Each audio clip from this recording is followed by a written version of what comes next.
This will be a story, a recap, a warning, and a cautious tale. For some to believe in, for others to discard. On Diotomic love, the golden triad of Eros, Philia, and Agape.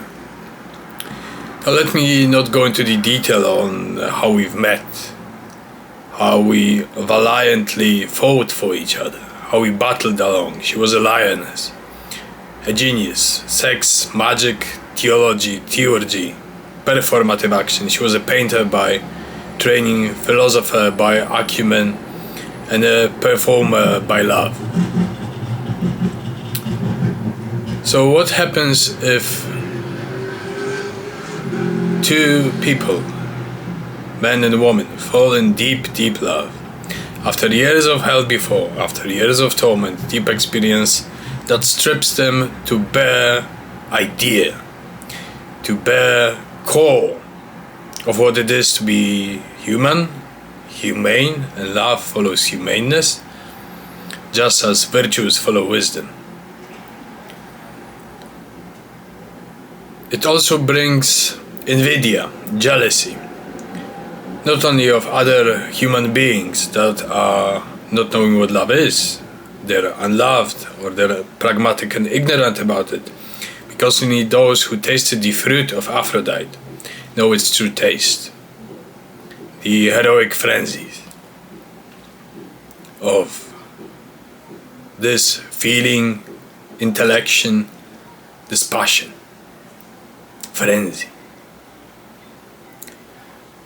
So it happens that not only mortals may be jealous, envious of such a great feeling when they see a couple in great, great love. Natural, genuine, authentic love. No strings attached. The other side may also enter such a relationship, especially when it's a magical couple. Let's call it a magister maestra. Why so? Because they have a potential of becoming the high priest, high priestess, emperor, empress within Via Regia, within the command over themselves. And in this perfect development of alchemizing themselves into a crowned deity, fusion, Isis Osiris fusion, there are plenty of enemies, misunderstandings, and of course calumny, ignorance, stupidity, foolishness, question of parity and jealousy. So in this very hardcore relation of ours that was fiercely fought for, sacrificed for, that we spend so much blood, toil, sweat and efforts in sustaining it, and it was a beautiful love, a mutually inspiring love, ingenious love. So many ceremonies and rites done together, so many educative purposes done together, so many plans and campaigns.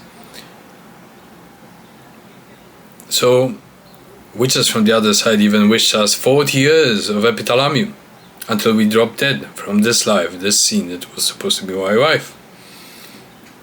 But the invidious forces entered, the ugly, jealous forces. So we danced the devil's tango, it's called in the magic parole. So my mind and emotions, her mind and emotions. It is very easy to destroy minds and emotions, even if there are two people that are self-aware, that there are dangers associated with such great, great loves, that plenty of dark and ignorant forces may enter in order to destroy such a relationship. And even with strong-willed people, our minds and emotions were sabotaged. And as we descended further away from each other, love will tear you apart, right? Like in the Joy Division song.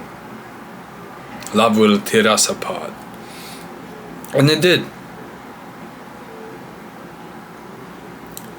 So I didn't have easy fates, and she didn't have easy fates.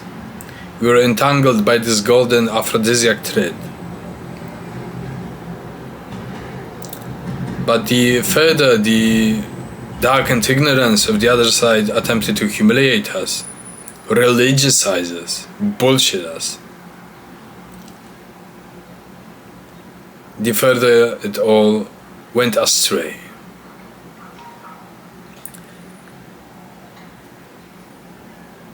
So, as an example, she went through terrible torment in the past, and I observed those unloved dead entering and possessing her, hitting where it hurts,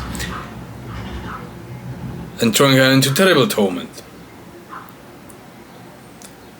And it is so that if the other side of the darkened, invidious things know you well, they know where to hit, where to strike, to make you feel pain, to make you turn against each other and combat. Now, we were wed by the gods. We didn't need a priest or a church. Just like in the good old Roman heathen times, holding hands was a symbol of marriage, and trust was enough. You didn't have to put a ring on your fingers like in the Christian world tradition. Romans didn't have this tradition of ringing their ownership over someone. They just held hands, as you can deduce from the reliefs, tomb reliefs at the graveyard in ancient Rome.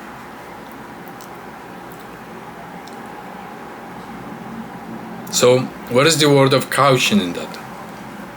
So, even the strongest people, the toughest people, lionizing the majority of the share of their lives, if they are in deep love, fulfilling all the perfected erotica, friendship, and the divine stream that goes through them, if they are destroyed, what's the purpose?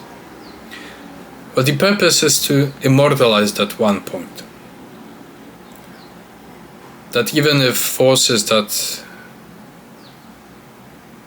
destroyed her mind later after we parted and turned her into a miserable pastiche of the genius female that she once was.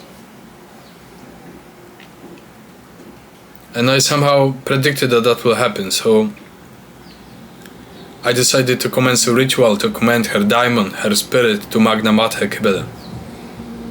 And after years I've seen her face in the night sky, looking sadly upon the world, me perhaps. She was the driving muse of all the books I've wrote. But the cautionary tale is to attempt to immortalize the impermanent love that is impermanent on earth. It must be so, change, motion and so on.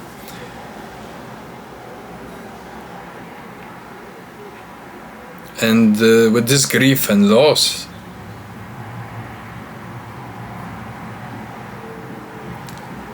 with her forgetfulness and giving over to delusions of life, falling from the perspective of the metaphysics to a solitary life of a bitter female, which I know of because my past friends informed me. Nobody knows what happened. No one, apart from my comprehension and perception of these things. So when there is great love, there are great dangers.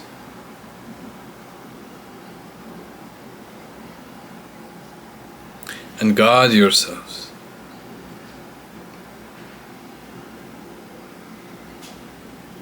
Because the enemies of the old mysteries of alchemizing Isis Osiris, and the dream of every Egyptian was to be little Isis, little Osiris. The subversion of it, the sabotaging it, the blackmail of it. It is a rare chance in modernity for two people trained in occult and performative acts and magic to know what they're doing, to do it effectively, And I assumed that we were too dangerous and too effective in our performative actions, in our ceremonial rites. And we overstepped the border of provocation even in our love. Now Eros stands triumphant as the messenger of the gods and goddesses, because it conquers titans. It is as if liberating the couples from the iron grip of this Moloch.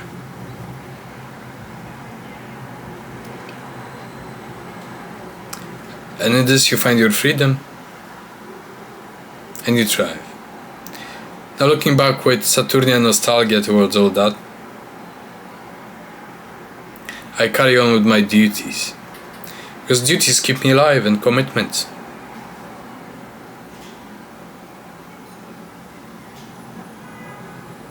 What else is there?